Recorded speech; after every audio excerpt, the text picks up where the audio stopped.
Idea Shop 6 continues to take shape as you budget $150 every 2 weeks for a year to outfit a full-on woodworking shop. So far, 16 Paychecks have purchased a table saw, hand-powered tools and accessories, and the materials to build fixtures for the shop. Pretty much all of Paycheck 17 goes into your savings fund, but you've got to have some shop time, so use some string and a few scraps of hardboard to make fairing sticks that will help you lay out smooth curves and arcs. With the saved money and the $150 from Paycheck 18, purchase a jointer. This is the first half of your 1-2 punch for dressing lumber.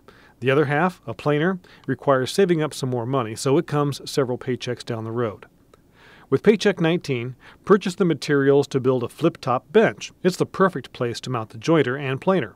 You can leave one side open to use as a work surface or mount additional tools as your collection grows.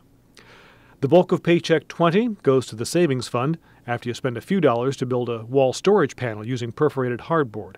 It's easy to configure and reconfigure the panel as your needs change.